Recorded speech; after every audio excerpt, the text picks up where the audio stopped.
Welcome to the 44th week of this year's In Times Like These recap. Now let's get into this, starting with Quinlan Franklin, who opens up to her boyfriend Ben Russo about her past in foster care, revealing a personal connection to Danny Clark's case. While Ben offers support, he questions her motivations, but she assures him of her commitment to justice. Meanwhile, Sean and Wade Pina clash over Danny's involvement in their business, with Wade suspecting his younger brother Sean knows more about her fate than he admits.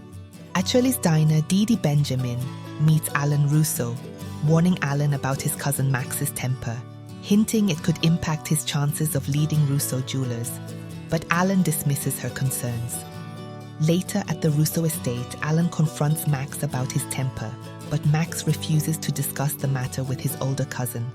At Theodosius's palace, Isabel Torres expresses her disappointment in her son Pacho for endorsing Owen Grant for district attorney, accusing Owen of exploiting Ulissa's passing to win the campaign. Pacho defends his decision, but Isabel walks away, disheartened by her son's growing ruthlessness. Isabel surprises Isidore at Russo Jewelers, informing him that Pacho is endorsing Owen Grant for DA. While Isidore reassures her that he's not offended, Isabel asks him to convince Heidi not to retaliate against Pacho.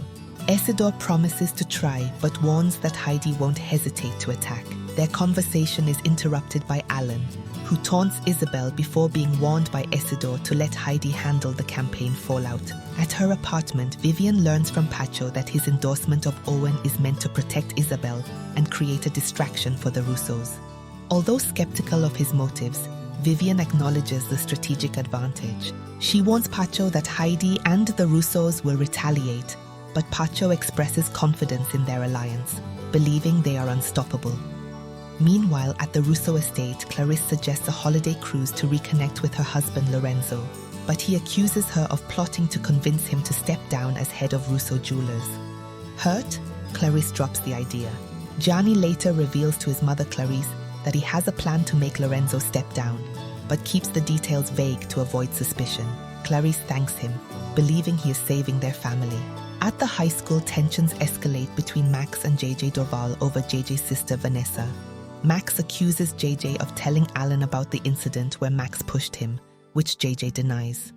Their heated argument catches Vanessa's attention, and while JJ walks away frustrated, Vanessa demands answers from Max, who brushes off her concerns. Dee Dee befriends Yvette Mitchell at school, sharing her dream of becoming a fashion designer and inquiring about Yvette's past with Max. When Max interrupts, tensions rise, but Dee Dee stands her ground, prompting Vanessa to intervene. At Harley Drake's apartment, her son Alan invites her to the Russo estate for Thanksgiving dinner. He also reveals his concern about Isidore rekindling things with Isabel. Harley reluctantly agrees with his reasoning. At the Russo estate, Isidore informs his family about Pacho endorsing Owen Grant, angering Heidi. While Isidore urges her to stay focused on the campaign, Heidi insists Pacho is now an enemy and plans to counter with a powerful endorsement. She approaches Udell Mitchell, pressuring him to join her cause. Owen Grant runs into his former friend Wanda Mitchell at Theodosius's palace. He informs her about Heidi's likely move to secure Udell's support,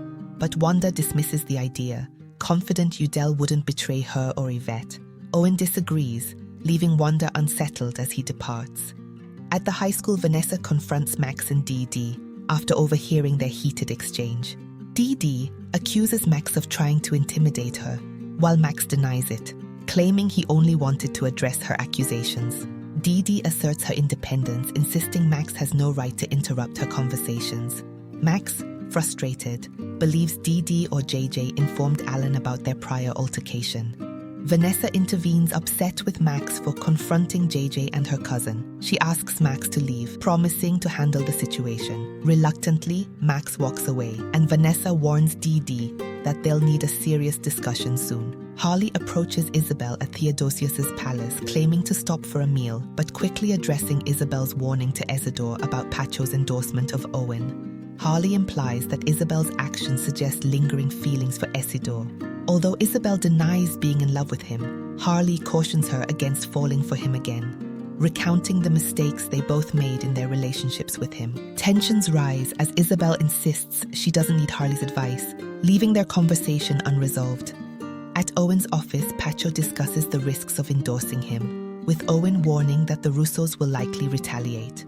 Owen mentions Heidi might seek support from Udell Mitchell. Pacho dismisses the concern, trusting that Udell won't align with Heidi. When questioned about his past with Wanda Mitchell, Owen lies, downplaying their relationship, which reassures Pacho. Meanwhile, Heidi meets with Udell, pressuring him to endorse her campaign. Udell remains steadfast in his refusal, citing her history of targeting his daughter Yvette.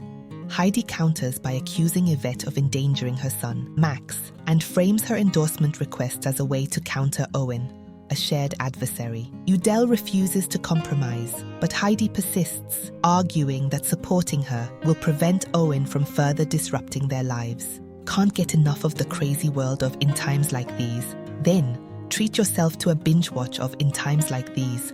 Don't forget to like, comment, share, and subscribe. You're not ready for what's to come, but tune in anyways.